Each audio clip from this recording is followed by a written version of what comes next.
तो पार्ट 3 की शुरुआत में हम 3 मास्क वाले बंदों को उस जगह पर देखते हैं जो और कोई नहीं बल्कि रॉबिन, दूसरी फैमिली का बंदा और उसका एक साथी था जो तीनों मिलकर स्क्रोल को चुराने आए थे। अब जैसे ही रॉबिन जिन के कमरे का दरवाजा खोलता है तभी जिन उसे अपने एक अटैक से बहुत दूर फेंक देता है। ये देखकर बाकी दोनों हैरान हो जाते हैं क्योंकि वो अटैक बहुत ताकतवर था। अब जिन उन दोनों के पास आता है जो उन तीनों को पहचान गया था, लेकिन फिर भी वो उन्हें चोर समझने का नाटक करता है। तभी वो दोनों उस पर अटैक करते हैं, लेकिन जिन उन्हें बड़ी आसानी से पीछे धकेलकर अपने ड्रैगन अटैक का इस्तेमाल करता है, जिसकी वजह से वो दोनों काले हो जाते हैं। तभी वहाँ पर जेनी आ जाती है और जिन के उस ड्रैगन अटैक को देखकर हैरान हो जाती है। उसी समय वहाँ रॉबिन एक अजीब तरीके से एंट्री लेता है जिसे गलती से जेनी घोस्ट समझ लेती है और जिन के पीछे छुप जाती है, लेकिन जिन रॉबिन को देखकर उस पे भी अपने एक अटैक को इस्तेमाल करता है, जिसकी वजह से रॉबिन के सारे कपड़े जल जाते हैं और वो काला हो जाता है। आगे जिन बाकी सभी फैमिली के लोगों को बाहर बुलाकर कहता है कि ये सभी चोर हैं जिन्हें आप गुलामी के लिए मेडिकल पिल देकर खरीद सकते हैं। ये सुनकर रॉबिन गुस्से में कहता है कि तुम हमें मेडिकल पिल के बदले में बेच रहे हो, तो जिन उसे डराता है, जिससे डर कर रॉबिन कहता है कि मेरे पास भी मेडिकल पिल है तो मैं अपने आप को खरीद लूंगा।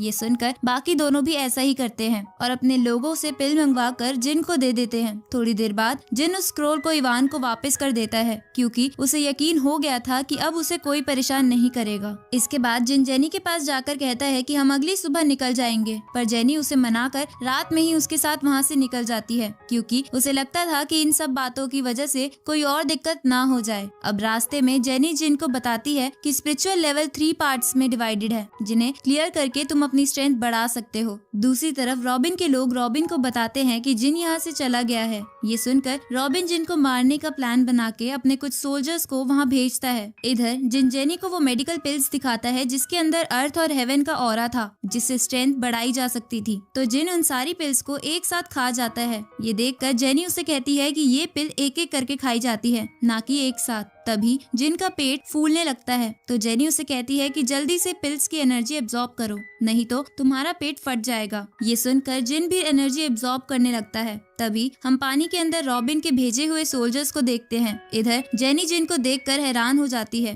क्योंकि नॉर्मल कल्टीवेटर के लिए एक पिल एब्जॉर्ब करना भी मुश्किल हो जाता है, लेकिन जिन 4-4 पिल को एब्जॉर्ब कर पा रहा था। उसी वक्त जिन अपनी आंखें खोलकर हवा में उड़ते हुए एक्स्ट्रा एनर्जी को पानी में इधर उधर फेंकने लगता है, जिसकी वजह से वो सोल्जर मर जाते हैं। आगे जिन जेनी को कहता है कि उन पिल्स की एनर्जी की वजह से वो बहुत स्ट्रॉन्ग महसूस कर रहा है, तो जेनी उसे कहती है कि ये तो बस फर्स्ट स्टेप है, तुम्हें अभी अपना स्पिरिट सिंबल भी चुनना है। जिस पर जिन कहता है कि देख लेना, मैं सबसे ताकतवर स्पिरिट सिंबल ही चुनूंगा। तो जेनी उसे बताती है कि पुराने समय से सभी स्पिरिट सिंबल में से एक ही सिंबल है जो बहुत ज्यादा स्ट्रॉन्ग है, जिसको पाने के लिए बहुत मेहनत करनी पड़ती है। ये सुनकर जिन उसका नाम पूछता है तो जेनी उसे बताती है कि वो एक piece of paper spirit symbol है जिससे मुश्किल चीजें भी आसान हो जाती है। ये सुनकर जिन सोचने लगता है कि वो भी उस सिंबल को पाने की पूरी कोशिश करेगा। तभी वो बोट एक पत्थर से टकरा जाती है जिसकी वजह से जेनी जिन के ऊपर गिर जाती है और ये मौका पाकर जिन उसकी बॉडी पर गलत टच कर लेता है, जिसकी वजह से जेनी उसे मुक्का मारती है। आगे वो दोनों किंग यांग सिटी आ जाते हैं और वहाँ के बाजार में घूमने लगते हैं। तभी जिन कहता है कि उसे बहुत भूख लग रही है, इसलिए वो दोनों शहर के रेस्टोरेंट की तरफ चले जाते हैं।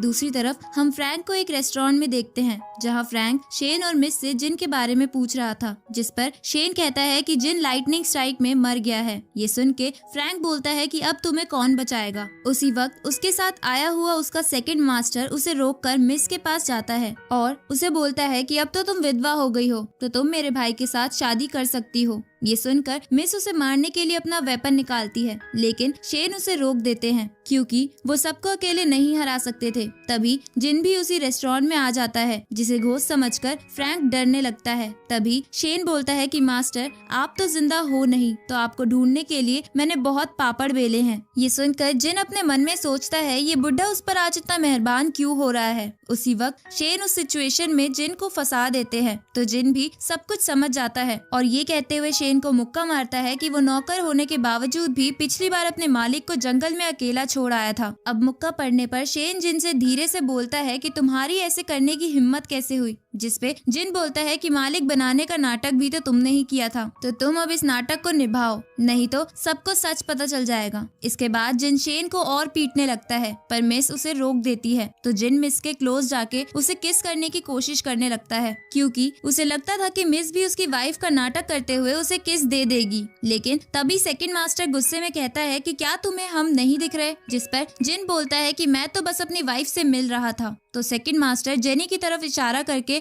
जिन से पूछता है कि ये कौन है, तो जिन कहता है कि ये भी मेरी वाइफ है और 2-3 वाइफ होना तो नॉर्मल बात है। तभी जेनी उसे पीनट मार के चुप कराती है। अब सेकंड मास्टर जिन से बोलता है कि तुम्हारी शादी हुई है या नहीं इससे मुझे कोई मतलब नहीं, लेकिन तुम जरूर मरोगे। इसके बाद सेकंड मास्टर जिन को मारने के लिए फ्रैंक को ऑर्डर देता है। तो फ्रैंक अपनी पूरी ताकत से जिन पे हमला करता है, पर जिन उस अटैक को बड़े आराम से रोक लेता है और फ्रैंक को भी हराकर काला कर देता है। ये देखकर सब हैरान हो जाते हैं। तो सेकंड मास्टर भी वहाँ से भागने लगता है, पर जाने से पहले जिन सेकंड मास्टर की पैंट को जला देता है, जिसकी वजह से उसे उसी हालत में भागना पड़ता है। आगे मिस शेन से कहती है कि हमें यहाँ से जल्दी बाहर निकलना चाहिए, क्योंकि ये मास्टर जल्द ही अपने साथियों के साथ यहाँ फिर से आ जाएगा। ये सुनकर जिन बोलता है कि तुम्हें चिंता करने की कोई जरूरत नहीं है, तुम्हारा हस्बैंड यहाँ है। जिसपे मिस बोलती है कि तुम अकेले कुछ नहीं कर सकते, क्योंकि इस सिटी में कई स्पिरिचुअल लेवल के ताकतवर लोग रहते हैं। तभी शेन उसे कहता है कि हम यहाँ से नहीं निकल सकते, क्योंकि वो हमें बाहर भी घेर लेंगे।